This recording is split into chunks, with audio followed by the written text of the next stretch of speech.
Pues mira, ten en cuenta que yo al fin y al cabo, cuando empecé a escribir fue con la trilogía de Electro, que se publicó hace ya 10 años. Entonces, claro, toda esa generación de lectores ahora mismo tienen 10 años más. Entonces, sí que es cierto que yo como autor empecé escribiendo juvenil, joven adulto, y esos lectores han ido creciendo conmigo. Entonces ahora mismo yo tengo dos, digamos, dos facetas, una que va a un público más juvenil, que en España está más enfocada en los libros que van para prescripción, es decir, para colegios, institutos y demás, y luego por otro lado me estoy yendo a un público más adulto, que al fin y al cabo son pues los mismos que me leían hace 10 años con Electro, pues ahora con Equilibrio, ¿no? Entonces, a día de hoy mi novela más adulta es Equilibrio.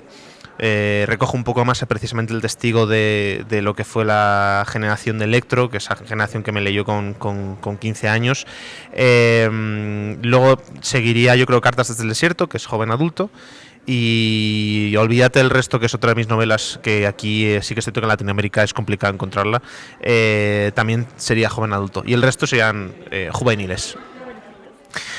A mí una cosa que me fascina más como millennial, yo al fin y al cabo tengo 34 años y soy millennial, pero claro, mis preocupaciones no son las mismas de hace 10 años. Como millennial he crecido y soy un adulto millennial, ¿no? Yo tenía claro que Equilibrio quería que fuera dirigido a esta generación, ¿no? Esta generación en la cual hemos cambiado mucho las reglas del juego, nos ha tocado vivir una serie de situaciones a las cuales ninguna otra generación se ha enfrentado y hemos roto un poco el plan que supuestamente está establecido, y eso lo llevamos haciendo en el fondo desde que hemos llegado a este mundo. Equilibrio al fin y al cabo plantea cuestiones como ¿por qué hay que tener un plan? No pasa nada si no tienes un plan, ¿no? De repente todo el mundo tiene un sueño, tiene un objetivo. Pues oye, en el caso de Kai, que es el protagonista de Equilibrio, él no tiene ningún objetivo, él se deja llevar y porque tiene que trabajar y está perdido, todavía no encontró su motivación y no pasa absolutamente nada. De la misma forma que tiene dos compañeros de piso que ellos sí que tienen su sueño a seguir, pero oye, están trabajando en algo que no tiene que ver o se puede acercar a su sueño, pero ahí están, ¿no? Creo que es una generación superviviente, es una generación muy luchadora, somos una generación que somos adultos y no se nos quiere considerar como tal a pesar de que lo seamos. Entonces de todo eso es un poco la base de personajes que sin duda que tenía Equilibrio, y por tanto cuando digo que es mi novela más adulta es porque va a este público adulto, al new adult que se llama, ¿no? En términos de marketing. Sí, no tiene nada que ver. Yo creo que quizás los millennials nos podemos sentir un poco más identificados con la generación X, porque al fin y al cabo hemos vendido mucho de ellos, y sí que es cierto que estamos más alejados de los Z, pero a la vez también creo que somos un perfecto mix entre estas dos generaciones, porque por un lado tenemos la parte más de la generación X, no más, digamos, que disfrutamos por decirlo de alguna forma, de lo analógico, hemos vivido lo que es el mundo analógico. Hemos experimentado el cambio. Nosotros somos la última generación que ha vivido lo analógico, ha vivido lo digital. Y a mí eso me fascina porque creo que nos hace tremendamente inteligentes y somos camaleónicos, porque somos una generación que se adapta perfectamente a las situaciones. Me atrevería a decir que somos la generación más camaleónica que mejor se adapta a cosas inciertas y a los cambios de repente de vida que hay. Sí, yo al fin y al cabo, para mí Equilibrio ha sido, por un lado, mezclar, es un cóctel en el cual yo he mezclado todas mis pasiones dentro del mundo de la literatura, ya sea de fantasy, de ciencia ficción, de misterio, con referencias cinematográficas, incluso con guiños al mundo del videojuego, que es un mundo que también disfruto mucho. Entonces he mezclado todo lo que me gusta a mí, todas esas referencias que me apasionan, y de ahí ha salido Equilibrio. Una cosa desde lo que me fascinaba era tratar el tema de los mundos paralelos, sobre todo porque a mí me da mucha libertad de cara a crear dos mundos completamente distintos, pero que esos dos mundos, curiosamente, el nuestro, o sea, la Tierra, que en la actualidad en la que estamos, beben mucho de esos dos mundos, ¿no? Entonces yo planteo un mundo que es Bawa, como bien has dicho, que bebe de la ciencia ficción, es un mundo futurista, la tecnología está muy presente, es pura ciencia todo el rato, y lo enfrento a Idedin, que es todo lo contrario, es un mundo muy espiritual, está muy ligado a la religión, a las creencias, a las emociones, y yo creo que al fin y al cabo nuestro mundo es una mezcla de esos dos. Entonces fue muy divertido construir el universo de Equilibrio. Aunque me llevó lo suyo, porque claro, lo bueno de los mundos es que tienes que tener muy claro las reglas de cada mundo, pero sin duda bebe al fin y al cabo yo creo que de la realidad, aunque luego le dé obviamente la ficción. Sí, totalmente. Y luego eso también un poco lo impregnado los personajes, ¿no? Dennis, que es quien vive en Bawab, que es este mundo futurista con su dictadura y demás, sí que es cierto que es una persona muy, muy lógica, pero luego también tiene una parte emocional que va desarrollando a lo largo de la novela. Y por otro lado, está Bahari, que Bahari es el personaje de Idedin, del mundo más fantasioso, más espiritual, que curiosamente tiene una parte muy, muy cabezota y muy ligada más a que quiere conseguir las cosas, y eso en el fondo es muy de la lógica, ¿no? Es una tía, en el fondo, una persona que tiene muchísima lógica. Y en medio está Kai. Kai es el que vive en la Tierra, que en el fondo es una mezcla de ambos. Tiene las emociones más lógicas junto con las emociones más espirituales. La novela juega todo el rato con eso, ¿no? Con enfrentar a lo que es la lógica con la espiritualidad, porque yo creo que es algo que a día de hoy también nos pasa a todos los seres humanos de este planeta. Sí, totalmente. Bueno, y al fin y al cabo, cuando yo, claro, antes de escribir libros, estar en literatura, yo era guionista y también dirigía cosas, por tanto, sé de narrativa audiovisual.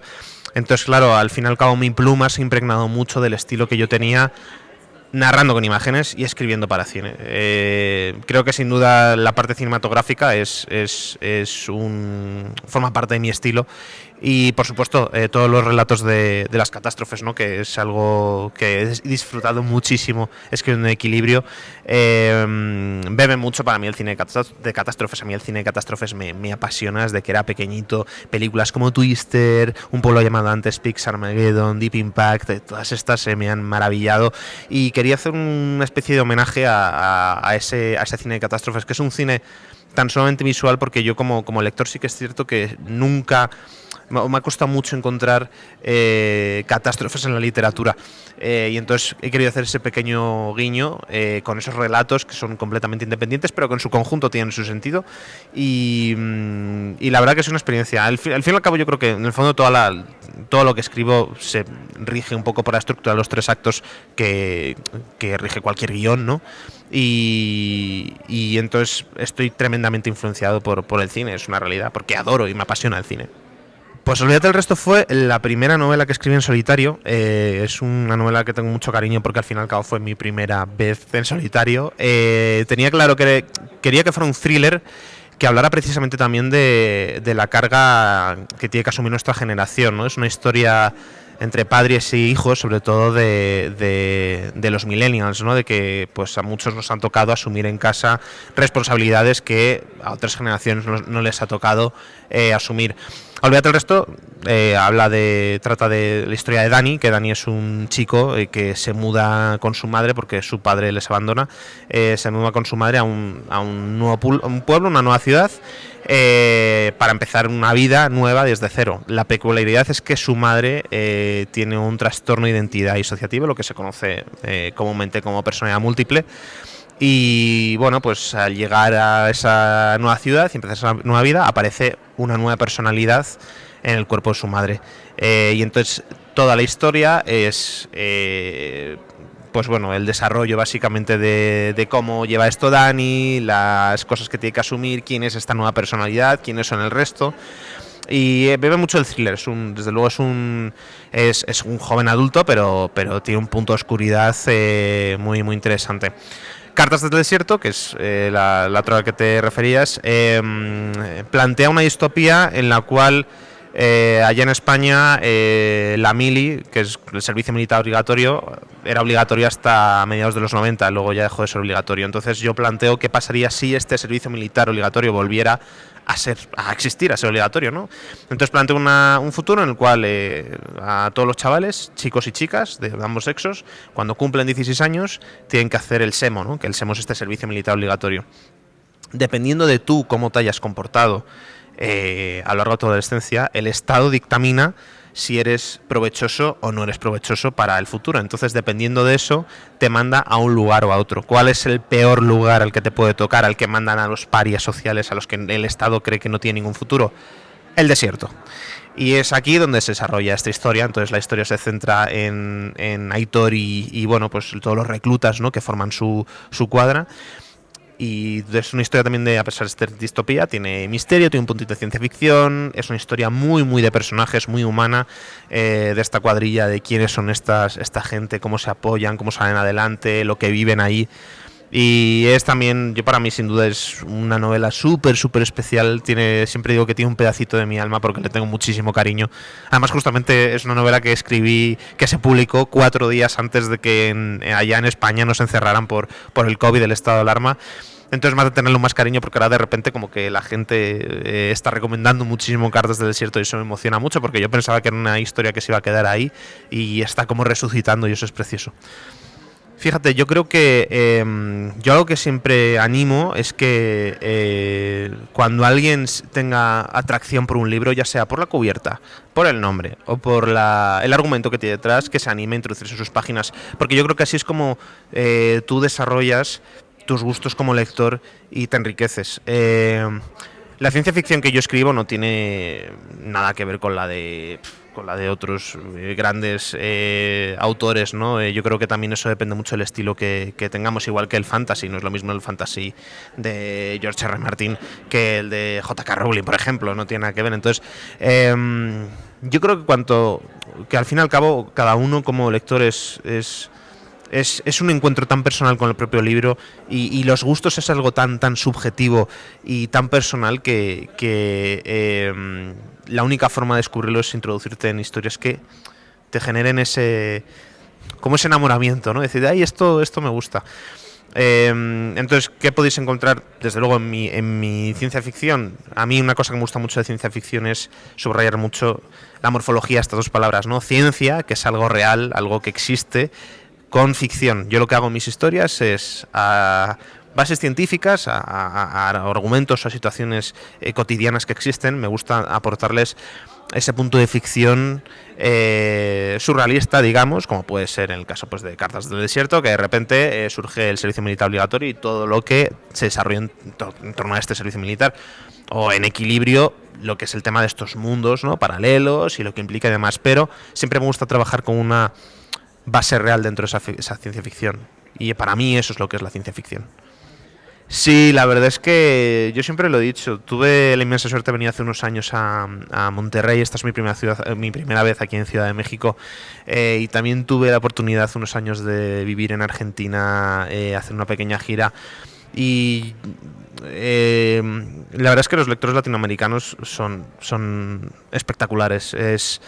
Es un honor, me siento infinitamente agradecido por el cariño, por las buenas palabras, por el tiempo.